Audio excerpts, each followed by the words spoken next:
It is a pleasure to have you all here. Katie, normally at this time, we're doing book club and we're reading Little Women, and we do not have the kind of turnout that you are getting today. So you're very popular. So for those of you who might not be familiar with Katie Morton, she is a renowned and well-loved person in the social media space. She is a licensed mental health professional. She does a lot of work on YouTube. You can see her. She has a page which we can send a link out to everybody if you want to see other videos that Katie has done. But I have been a fan and admirer of her over the years as I've watched her do different interviews and talk about different things. And so I am so grateful that she was willing to stop in today and talk with us. Initially, the meeting was set up to be just a resident-based focus, Katie, but we thought your information would be so helpful that we went ahead and sent the invite to anyone who wanted to join, so I hope that's okay. Of course.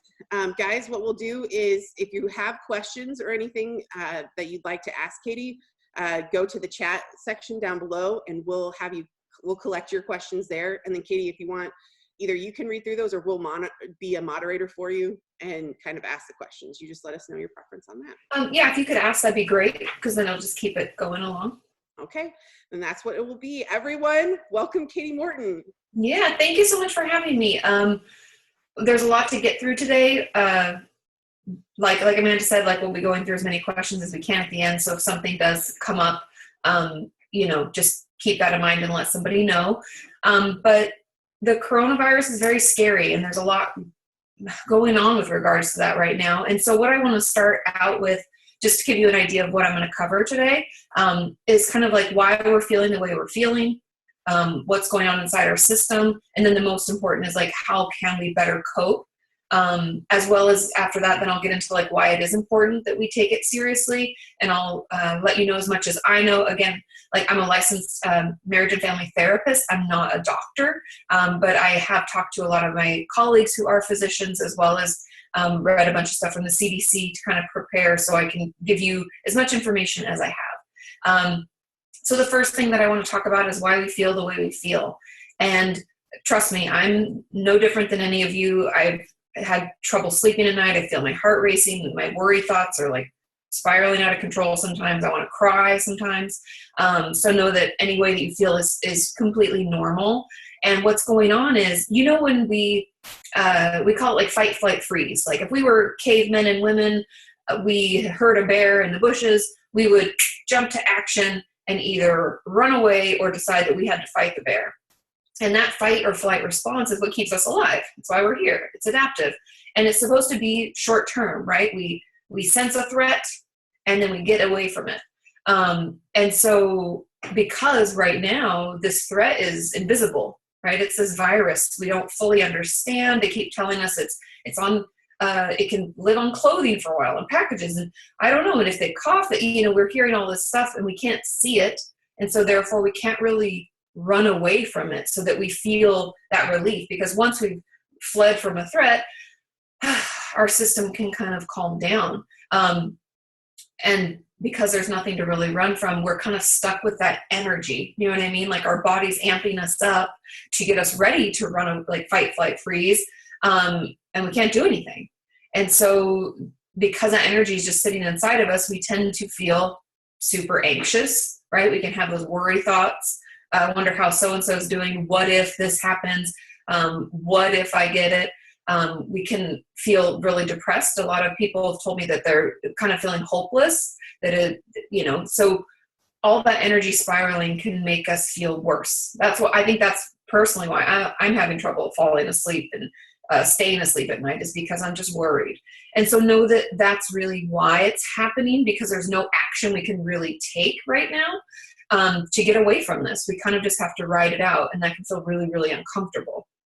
But the good news is that there are ways to soothe our system, calm ourselves down, get rid of that fight flight response that's keeping us so on edge.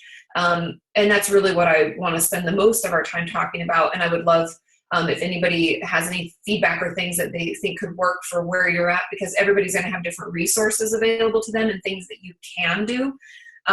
So if there's any feedback on that, I'm open to that too. But the first one, and one that we can all do even together right now, is to work on relaxing our neck and shoulders. And I know that sounds really crazy, but in our stress response, that fight flight thing, we tend to tense up those muscles. It's just part of the way that our body works. It's biological. It's like, you know, when you go to the doctor and they hit your knee, your foot kicks out. That's when we get stressed, we tighten up.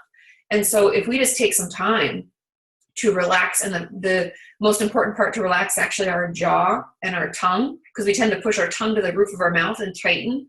And if we can relax that, roll our shoulders back and start to like purposely calm and relax those muscles, we actually already start feeling better. I know it's really wild, but I don't know if any of you, I had like a tension headache in the back of my head where it met my neck when this first started happening after the first week. I think because I was probably walking around all day just feeling so tense. And so if you find yourself having a tough time, like even sometimes maybe we just wake up and we kind of feel like crap immediately, take a breath, roll those shoulders back. Maybe we just do a couple of neck rolls, whatever you can do.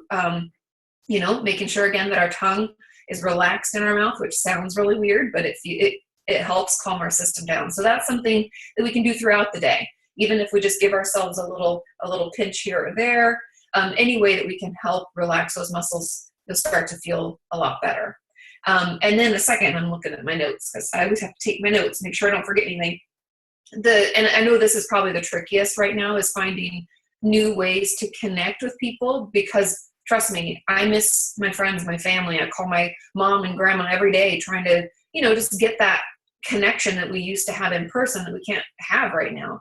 And that's the cool thing about Zoom meetings like this. I know it's not quite the same, or sitting, you know, from one table to the next table and having a conversation with someone. I know we prefer to be closer, and that there is nothing like physical touch, like a rub on the back, a hug, but we just can't do those right now. That doesn't mean we won't be able to do them in the future, but right now we just have to find other ways to connect. If there's a way that you can, I don't know if any of you have smartphones or anything like that, but FaceTime is great. It's like a video chat just like this. You can do that with family. If there's a way that someone can set that up for you, I think that's a really great way to connect. And making sure that you are still talking to one another. We're all, like I said at the beginning, we're all like in this and experiencing it together. And so I just really want you to know that no one on this earth, which is a crazy thing to think, no one on this earth doesn't understand. Like everyone feels this way. And so if we can find ways to talk about it, to connect about it, to have meaningful conversations with one another, that will, I know it's not as good as those hugs and face-to-face conversation with our friends and family, but it will get us through. It's almost like it's good enough for now. And then we need to do maybe a little bit more than we normally would of these distanced conversations to get that same fulfillment that we used to get from just maybe one conversation. So make sure that you're still making time to talk and connect with each other, even if it is 6 feet apart. And if you don't understand the 6 feet apart rule, just because it's easy to talk about it now, a lot of what we know about COVID-19 or the coronavirus is that it can live in like saliva as we talk. I know this sounds kind of gross, but as we talk, there is, our saliva can live in the moisture from our breath, right? Or if I cough, that can shoot out the virus essentially. And the average person can do that within a 6-foot radius of their body. And so that's why we have to keep that distance. That's like the bare minimum, so that we know if someone does sneeze, cough, maybe we just talk, have more moisture in our mouths, that we're not susceptible, we're not going to catch that. And so it's just a precaution to make sure that if someone is infected, we don't get it that way. So that's why it has to be 6 feet. And so finding new ways to connect and see what works for you guys and try out different things. I really think the video chat with family and friends, if there's a way you can set that up, can feel really, really good. It's so much better than just a voice on the phone, seeing facial expressions. Like just the other day, my cousin FaceTimed me with her little girl. And so I got to see Ellis, who's 3, and she got to talk to me and tell me what she was doing. And I think that's really important. It's really good for us to to have that, face-to-face conversation. There's something a little bit more to that than just phone calls. So if you're able to set that up, I would encourage you all to try that. And then the next, and this is something that I've been doing around the house periodically, and things that you can do in your own space, is take action where you can. The reason, like I said, like our stress response, right? It's supposed to be short-lived, but we're like hovering in this stress response with nothing to really do. And so if there are actions we can take, like for me, that action was, I'm going to Clorox wipe all the doors and handles. I'm going to clean the house. I'm going to, I ordered some groceries. I didn't order a lot or stockpile things, but I got some basic stuff like pasta sauce and some canned stuff. Those are the things that I did. And that helped me feel a little bit more safe and in control, right? Because that's kind of, in a lot of ways, it's the only actions we can really take. And so if there are certain things you can do that make you feel better, like washing your hands or honestly, even a shower.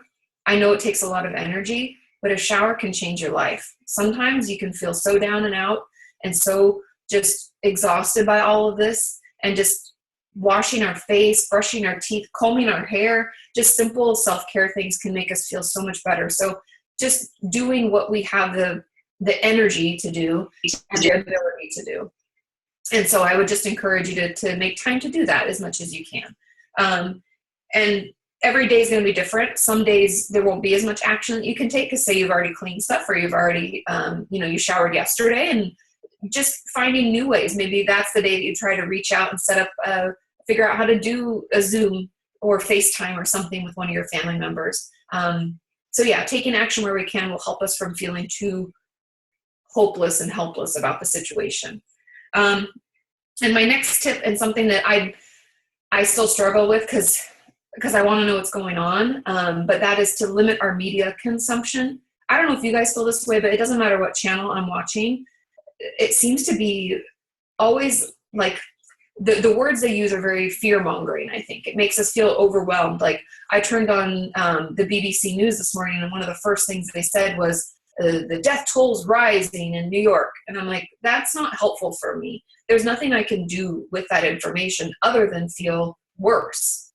And so just be aware of what you're allowing yourself to watch. I want us to be informed. I'm not saying we need to be ignorant or ignore the information, but we don't need to watch it hours and hours every day. I would encourage you, if you're going to watch TV or consume media, make it something lighthearted, especially after let's say you watch like a half an hour. That's about what I'm trying to do, is like half hour in the morning, half hour in the early evening, and then I'm done. I pull the plug on it. I don't watch any more news or stuff about COVID-19. Instead, I try to watch a goofy show, a cooking show.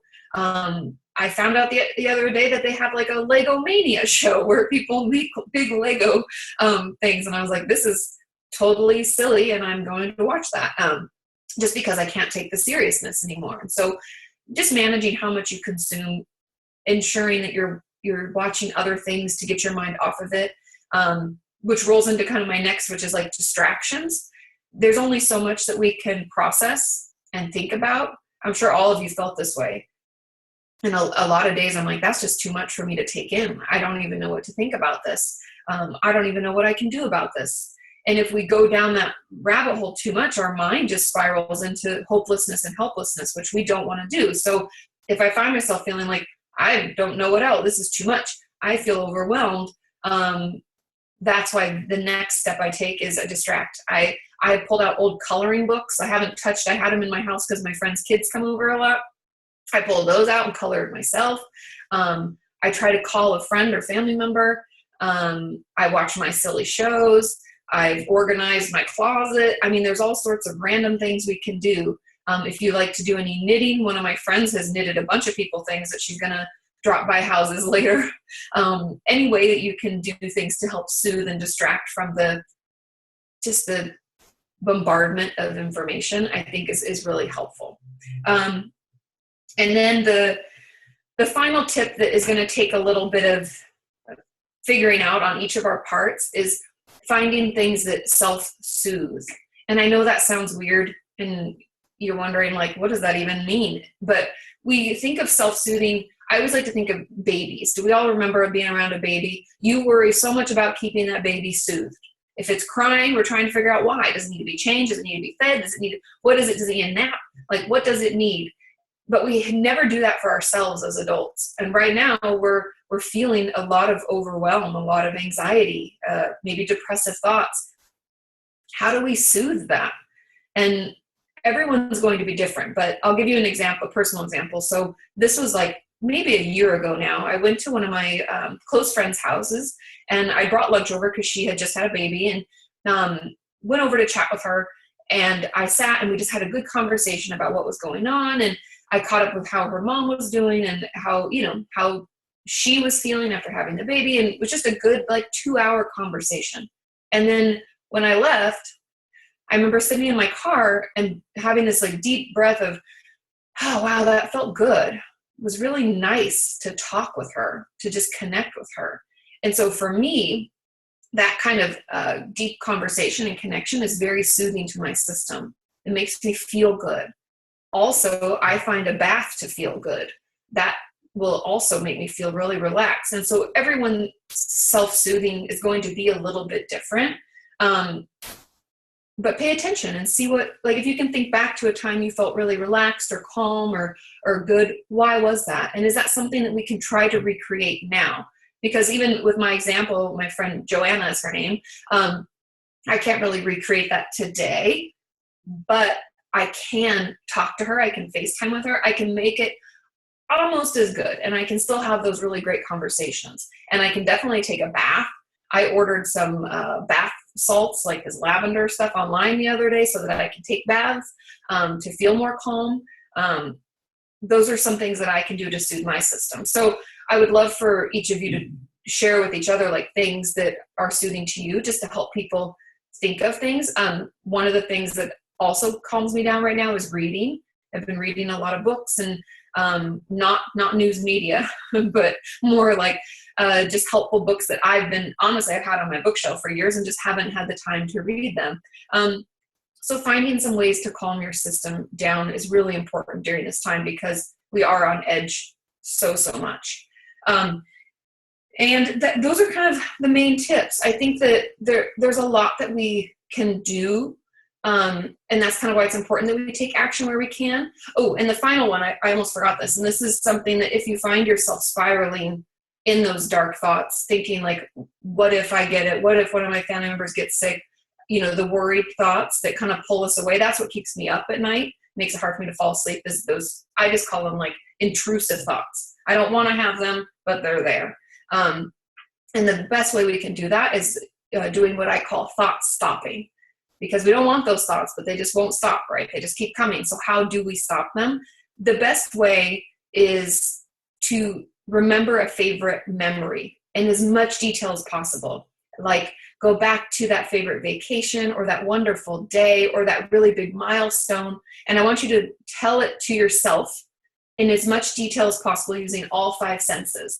What did you taste? What did you smell? How did your shirt, the fabric feel on your body? I know this sounds silly, but doing it in as much detail using all of our senses will pull us out of those worried thoughts and put us back into a healthy, safe space. And so it may take a little while to get, it's like a new muscle. Our brain, I always like to think of as just, it's a new muscles. And the muscle that we have that's really strong is worried thoughts, right? We can go right into worry. We can stay in worry. We're comfortable there. It can hold us in it for hours, days, weeks on end.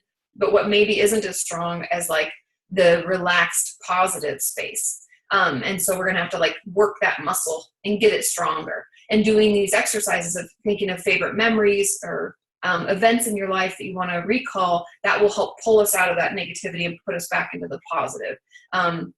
And if it's hard to come up with a positive memory, maybe we've been feeling so negative for so long that we just can't even come up with it. You can tell yourself a story of what you want to do, a hope for, I can't wait. When this is over, I'm going to go do this, this, and this. And this is who I'm going to see. And this is what I'm going to do. And this is who I'm going to talk to. And this is how I'm going to celebrate the fact that I can get out now. And so that's another way to potentially pull yourself out of those intrusive thoughts that are really, honestly, they're keeping me up at night. And I've been doing my thought stopping and it's getting better. And so those are those are just some ways that we can better manage our stress response. And I know it feels overwhelming. I want you all to know that however you feel is very normal. It's okay. It's something that we've never dealt with. It's a wild, every time I talk about this, I just keep saying it's just a crazy time. This is just wild what's happening. We have no experience or reference, right, to pull from. When anybody talks about like, oh, there was the H1N1 and there was this other type of, or even the influenza, like we talk about the flu a lot and people say, oh yeah, it's like that. It's really not. We've never had to be isolated. We've never had something that we don't know how to treat. And that's why, kind of rolling into the next thing, is like why it's important that we do isolate. Like personally, I haven't left my home in, oh God, what day is it? It's Wednesday. In 17 days, I haven't left my house. And the only reason I left my house that other day, I think was like 17 days ago, was because I had to go pick up groceries. And so that's really all I've done. And even before that, I think I was isolating for 5 days. So it's been a long time since I've engaged with friends, family, and really been out of my house. So the reason that's so important and that we have to do this is because unlike the flu, because everybody keeps comparing it to the flu, but unlike the flu, we don't know how to treat this. And I think that's something to just remember. It's like with the flu, sure, people get sick and people pass away every year from it, but we understand it a little bit more and we have treatment and we can get our flu shots like we're supposed to. But we don't have any way, we don't really know how this virus works. I've even heard, I'm sure you guys hear this every day. There's different people. I mean, I'm 36, so there'll be people my age who are passing away that they didn't have any health conditions, and I don't understand that. And doctors need time to better understand. And so that's why I know it's terrible. I know it's frustrating.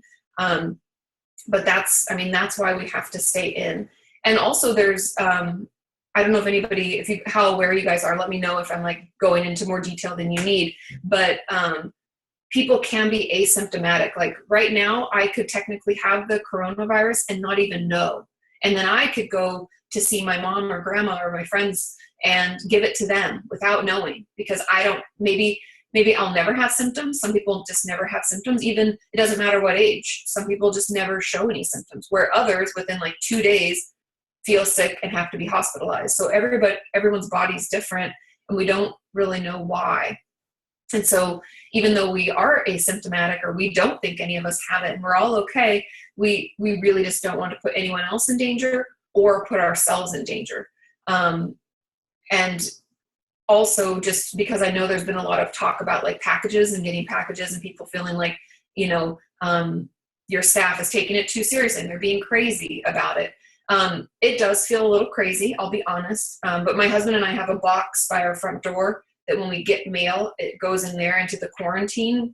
We call it the mail quarantine for a couple of days, because they do know that while the virus can't be aerosolized, like it's not going to be in the air off of a package. Like I can't scratch a cardboard package and make it sprout into the air. It can live on fabric, cardboard, paper, plastic. It can live on all things that come in the mail for a couple of days. And so we do have to like wipe them down with Clorox wipes. We have to let them sit, just so that we're not taking any risks. And then once we open mail, make sure we're washing our hands again.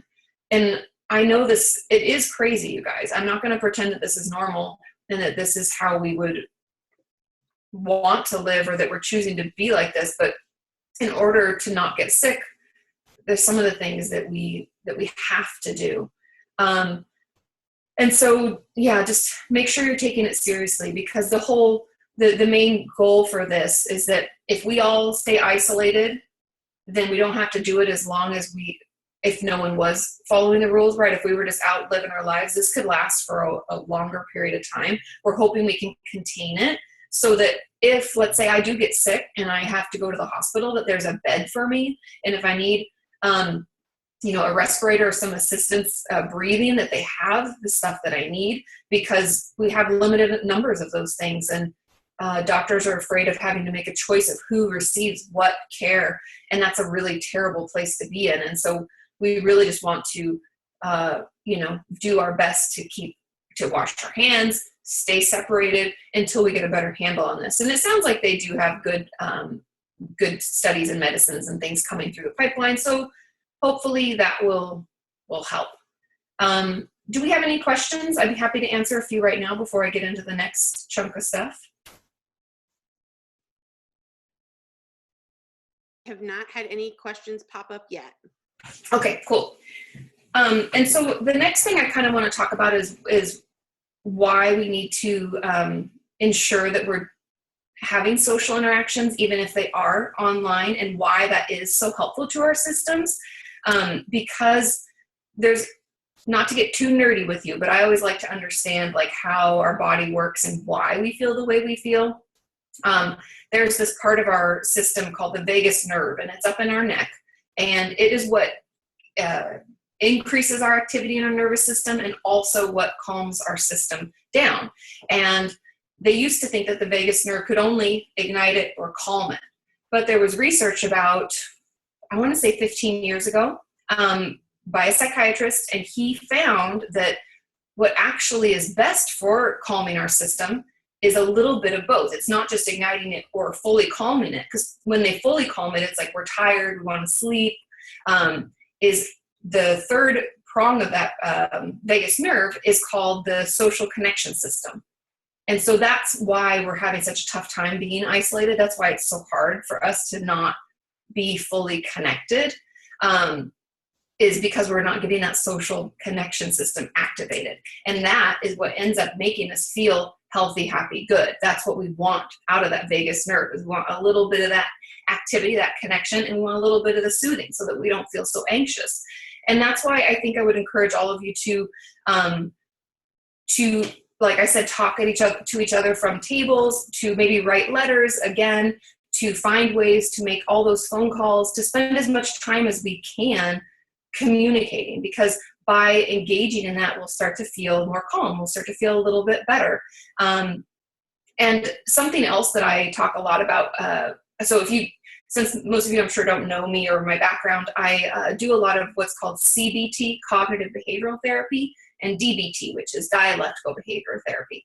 And really what that means is like fancy ways of saying that our thoughts become our actions, and how do we like circumvent that so that our thoughts are positive, therefore our actions are positive, right? Because we all know if we're having negative thoughts, we can act out negatively.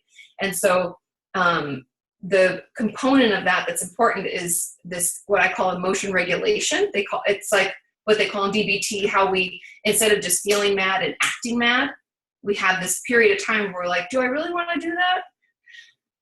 Maybe I'll breathe and then I'll respond more thoughtfully, right? Because we've all done that, flown off the handle, gotten agitated, irritated, especially right now. And so within the CBT and DBT techniques, we do something, I'm always talking about this in my videos, it's called HALT. And I like it because it's like stop, halt, pause for a second, and check in. And HALT stands for hungry, angry, lonely, and tired. And I just wanted to bring that up today because I think that that's something that's really, really important, because I'm sure a lot of us are feeling lonely. It's been really hard being isolated and separated when that might have been the one thing that helped us to feel better. And so we have to check in before we react, before we maybe yell at a staff member, get angry with a family member or a friend. We need to check in with those things. Have we eaten? Because we need to take care of ourselves. And I see a question. I'll get to that in a second. Then there's so making sure that we're eating regularly. Then are we feeling angry? Because the thing about anger is that it's a secondary emotion, meaning that it's protecting us from what we're really feeling, which might be scared, might be lonely, might be overwhelmed. Instead of feeling those things, oftentimes we feel angry, and anger just protects us from that. But if we're feeling angry, we all know we're not in our right mind. Right? If you come in red hot to a situation, you are not able to think with what I call your wise mind, like the adult part of us that can be like, is this really the way that I want to engage? Maybe not. And so checking in with that. And then loneliness. Are we feeling disconnected? Are we not feeling like we're important, that we're part of a group? Do we not feel like others love us and that we're able to tell them we love them? We need to make time for that. And then one that I get hangry, when you're hungry, but you're angry. And I definitely, if there was a way to smush tired in with angry, I get that too. Because if I don't get enough sleep, I'm not my best self. I can't function. I can't even think. Do you ever have those days where you just can't come up with the words? Because I'm not myself. I didn't get enough sleep. I don't feel good. And so if we check in, if we halt, we check in with those things before we make any big decisions, before we do take any action against someone else in our life, do a check-in. It'll really, really help. And so that's one of the things that I do. If I'm ever on like having a bad day, I always take a second and I'm like, did I eat? Okay, I ate. How am I doing? Did I sleep okay? Like, just check in with yourself. Slowing things down so that we don't fight with one another, because we're all in this and we're all not feeling good. But yeah, so no, you're not alone, but also check in with those things. So I have a question. It says, do you have any suggestions on how we can help the anxiety and worry of the staff who are coming into work on a daily basis? Yes. So is this like the worry, just for clarification, is this the worry that the staff is bringing it in with them? Or is it just, it's hard to come into work and you feel anxious and worried when you, like, that you have to keep coming into work? Does that make sense? Like, which part of that question? I would almost speak to both, because I think that there are probably schools of thought on both sides of that. Okay. Yeah. It was actually my question. We have a lot of anxiety because, number one, they're coming in, we're dealing with the mail, we're dealing with the residents, we're trying to help them set up on FaceTime. So there's a lot of one-on-one interaction. So number one, they're worried about just that interaction, what's coming in from the outside from families, even though we are sanitizing it, is it going to be 100% safe to take? And then there's also the worry of, after they're done working their shift where they are exhausted, now they're going and picking up their kids from daycare, bringing them home, washing their kids. It's just a relentless cycle, and there just doesn't seem to be any, I don't know how to help them with that. So that's what I'm really looking for, are some suggestions on how we as executive directors or even HR managers, how do we help our staff? Because it's wearing on them, day after day. And so I hear a lot of what people are doing and how it's affecting people who are in their homes, but a lot of us aren't in our homes. Yeah. So families are at homes and we're worried about how they're surviving at home while we're at work trying to make sure that the residents are getting through. Does that bring a little more clarity to the question? Okay. Definitely. Yeah. And I totally understand, because there is so much unknown.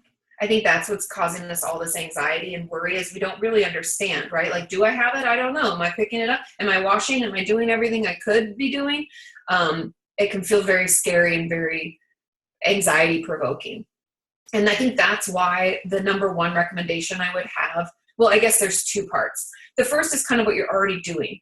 Again, back to that stress response, because we feel so heightened and just overwhelmed all the time, taking action where we can is really important. And so the changing of our clothes and washing them, because we know that detergent does kill the virus. So if we have, for instance, like when I got a grocery delivery the other night, and one of the things was so heavy, I had to hold it to my chest to bring it in, because it was like a Costco box of, Lord only knows. And then I immediately, after I wiped that stuff down, put it away, I took that top that I had on inside out, put it in my laundry, and put on a fresh, clothes after I'd washed my hands and stuff. So we're just doing the best we can to kind of disinfect ourselves to the best of our knowledge. Nothing's going to be perfect. And I think that hope that that worry about being perfect, that we're going to have to do the thought stopping on that, to be like, I'm doing the best I can. I have these mantras myself where I'm like, I'm doing the best I can. I'm keeping it as clean as I can. This is all that I know to do. And so that's why I'm doing this. And I know it's not perfect. Like, I wish I had a magic pill to be like, poof, let's just make this go away. But taking that action and doing what you can help soothe us a little bit. It can help stop with some of those anxious thoughts. And then the second component is really taking some time to do thought stopping at the end of every day. I know that sounds weird, but it's often when we lay down to go to bed that things start to like amp up, where we think, oh my God, did I bring that in? Did I do this? So did I take my kids' clothes off there? Did I put it in? We have all of these thoughts spiraling. And so before we go to bed, first of all, I would encourage all of us to not watch the news at all in the evening. If you've been working all day and it's already stressful, that's the last thing we need. I would encourage you to only watch the news in the morning. You'll get your updates and you'll be done with that. Because there's nothing worse than having a long, stressful day, doing all this extra cleaning that we're all doing, and then to watch the news and to hear more of it, it like amps our system back up. And so instead of doing that, I would encourage you to, especially with kids and other family members, you can talk through those favorite memories. Remember that time when we went on that funny road trip and we did this and we went camping or whatever? You can engage the rest of your family in that conversation so that we can all kind of soothe and calm down. But also, like, and I don't know how much access people have, but if you feel like your anxiety is overwhelming and it's impairing your ability to do anything, I would reach out to like an online therapy, like BetterHelp, Talkspace. There's also crisis text line 741-741, just as resources so you know that they're there. I always want to say that because there is a difference between, oh, I just need to breathe. I just need to lay down for a minute. I just need to like stop these thoughts from swirling. And I can't even get out of bed. I feel so overwhelmed with this, you know? And so if you find it impairing, you know, struggling to shower, struggling to eat, struggling to sleep, if that's like really impossible, I would, you know, BetterHelp, Talkspace, they're pretty reasonably cheap. I know they've actually lowered their costs right now to help people. So see if there's any ways to get access to that. But I really think for the anxiety of it, it's that thought stopping. I know it's not great. It's hard. I talk about this on my channel all the time. I always wish I had like a easy, oh, just do this, poof. But this is a weird time and it's a new muscle. We've never had something so it's bombarding us with information and worry. And so the best way is really just to get those thoughts under control. And I find the best way is to tell stories, to talk about memories, because there's an emotion attached to it. And the way that our body and brain is wired is when we have an emotional attach, it's easier to get overwhelmed by it and overcome with it. And so then we can use that to our advantage when it comes to happy memories and good, you know, good vacations, good trips, things like that. But sorry, it's not easier than that. Do we have any other questions?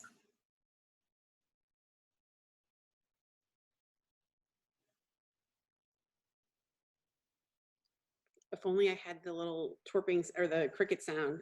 I know.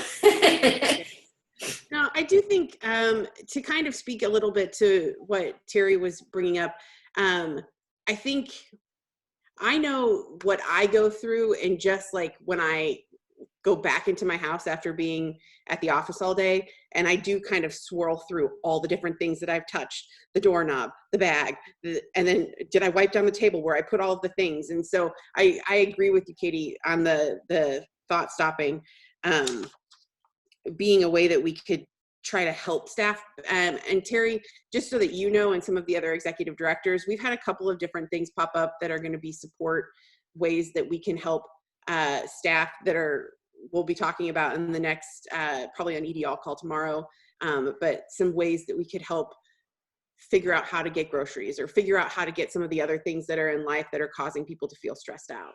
So just to put your mind at ease there. Yeah, and there are a lot of resources to that point. Like, I mean, I live in Santa Monica, so I know I'm in like a city center, and trust me, I grew up in like a very, very small town. So my mom has like none of the resources I do, but I do know that because of this, a lot of people, like I was just watching the news this morning and there's a sheriff in this small town who's delivering pizzas on his days off because people need food, and he's like, I can do that.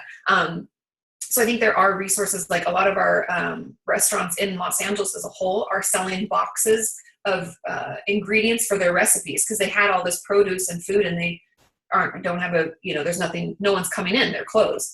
So I think looking up in your area, looking to see if like Instacart is a thing, does Costco deliver groceries? Like, are there ways that you can limit your interaction to make the stress a little bit less? Again, it's kind of back to that, like taking action where we can.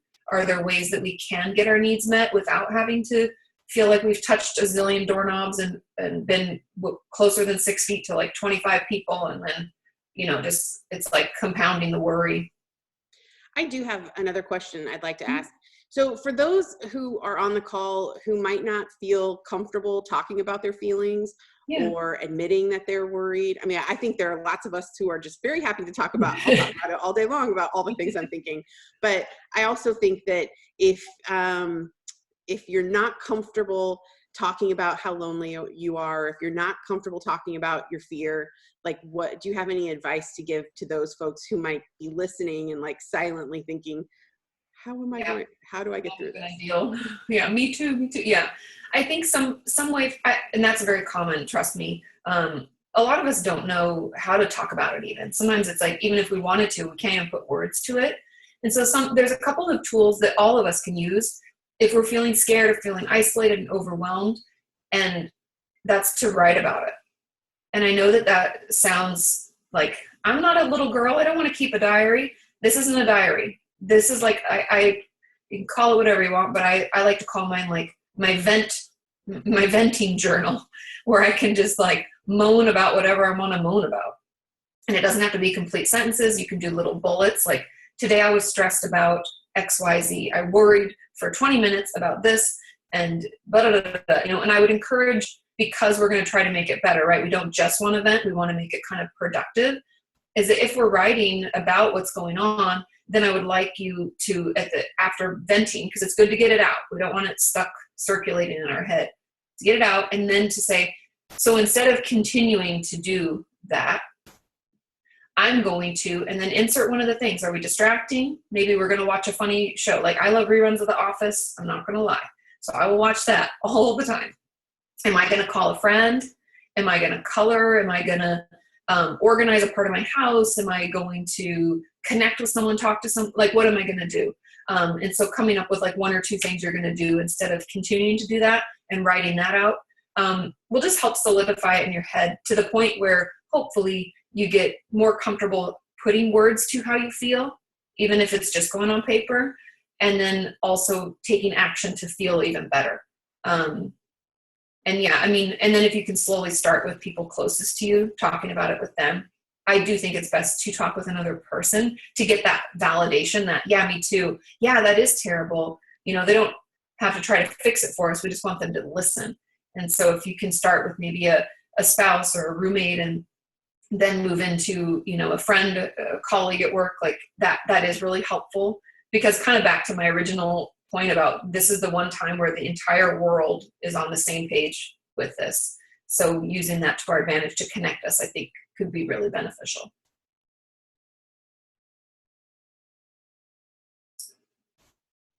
Does anybody else have a question? A thought? Cassie Tweeden, you always have questions and thoughts. And I have one more thing I can talk about if we don't have a question. I do actually. I know that we spoke a little bit earlier about like managing through our processes. I think that a lot of the people that work for our company operate well under lists or tasks. And so I think, like, is there anything that you could, I know you're giving us like broader tangibles, but like, let's say we're in our crisis moment, right? We're having that really overwhelming feeling, or I know that we sometimes can spiral out and we can kind of doom and gloom. Outside of HALT, which I loved, I wrote that down. I think that that's brilliant. And I think that that's a great check for us. Is there anything else you could offer to us physically? I know that like you're talking a lot about like mind work, the work that I'm going to do with working my mind through it. But like, is there anything you would offer to us physically to help remove ourselves from these negative thoughts or processes? Yeah, there's another tool that I use all the time is called 4x4 breathing. And I know a lot of people are like, I hate breathing exercises. That's too woo-woo for me. Trust me, we all have to breathe, and it's important if we just focus on it. And 4x4 is easy. So what it is we breathe in for 4 seconds, we hold it at the top for 4 seconds, and we breathe out for 4 seconds, and you do that 4 times. And it's so simple, but the fact that we have to count and keep track of how many times we've done the cycle, it forces our brain, it's like a trick. It forces our brain out of the spiraling thoughts, because we cannot hold those two things at the same time. And also it calms us down, because when we do get stressed, kind of back to the like shoulders and neck and like giving ourselves little massages and neck rolls, we tend to breathe out of our shoulders when we're stressed, when we should be belly breathing. And so this just kind of slows that down and forces us out of to slowing belly breathing, and it's like multifaceted. It helps us in many ways. And then the other thing I wanted to bring up, because this is something I read an article yesterday about this, and I'm working on a video about it because I'm trying to figure out how to put it into words, but something that I think we all need to kind of talk about and be okay with is grieving.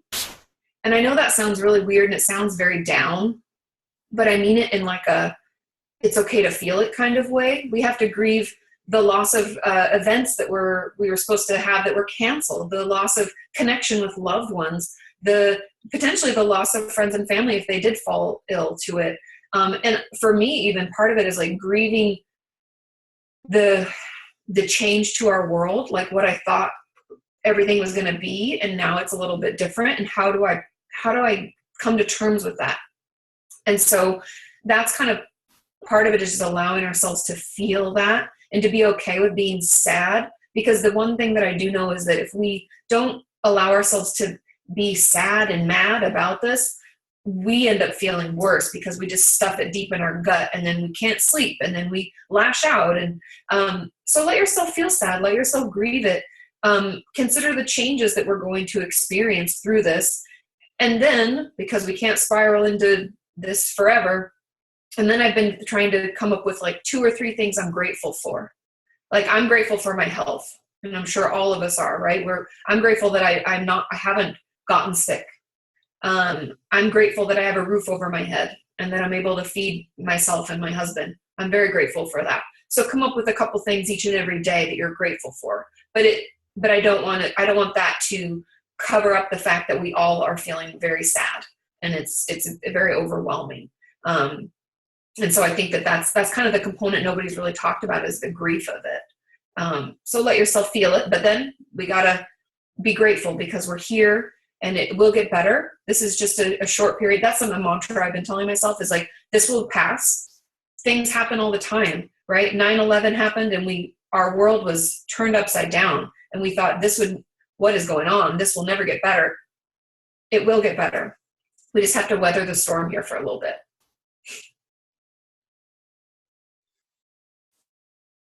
Thank you, Katie. Does anybody else have any other questions or thoughts?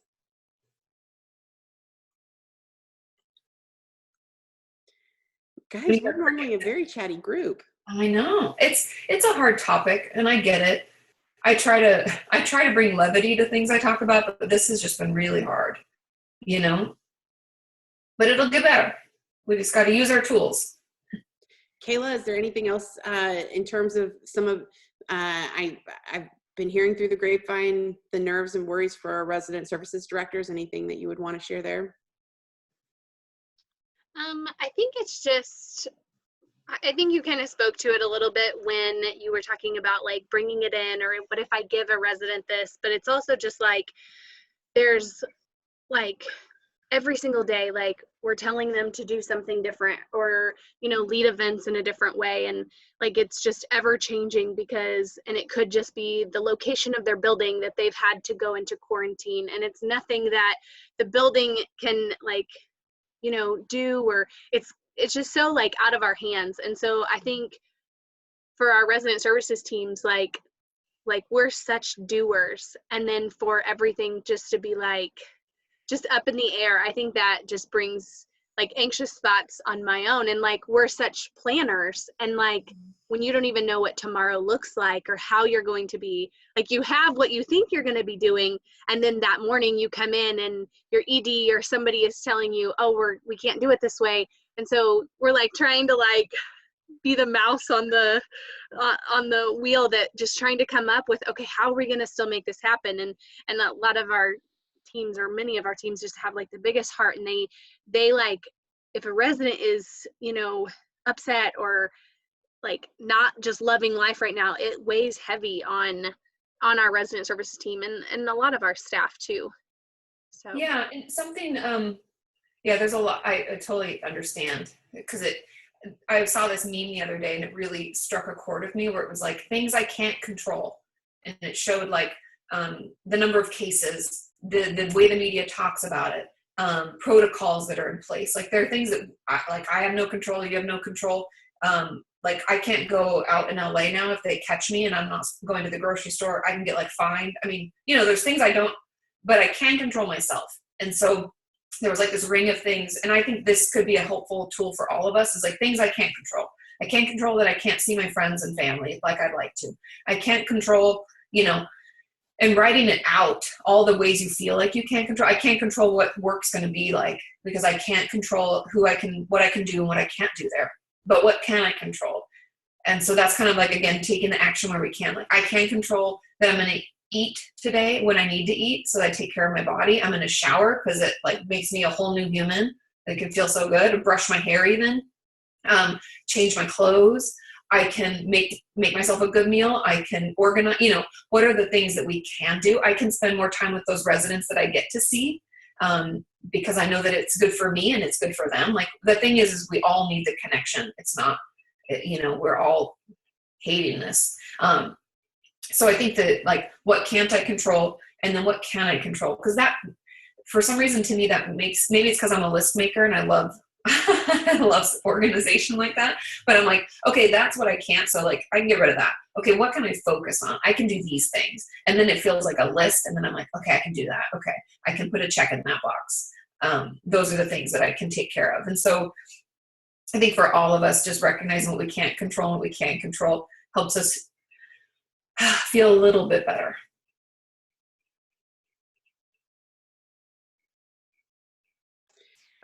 Elizabeth left you a note. She said, thank you. I wrote 2 pages of notes. I'm glad it was helpful. Yeah. I know this is a lot. I hope it was at least like letting you know we're all in this. You know, you're not alone. Yeah. Well, I thank you guys so much for taking time to come and chat with us. I know we have another event coming up, right, Kayla? It's you've got an entertainer coming, right? Ooh. 2:30. All right. Or 3:30 Ohio time. Let's everyone give Katie our silent applause. Thank you so much for taking time to be with us. We really, really appreciate it. And thank you. Yeah, of course. Thanks for having me. I hope it was helpful. I'm happy to come back and talk more if you have other questions or anything like that. You know, you might not know this, but Buck does a lot of employee sessions with us. We should do like a powerhouse Katie and Buck session. Yeah, I love Buck. He's the one that connected us because he was like, oh, I think you should do this. Yeah.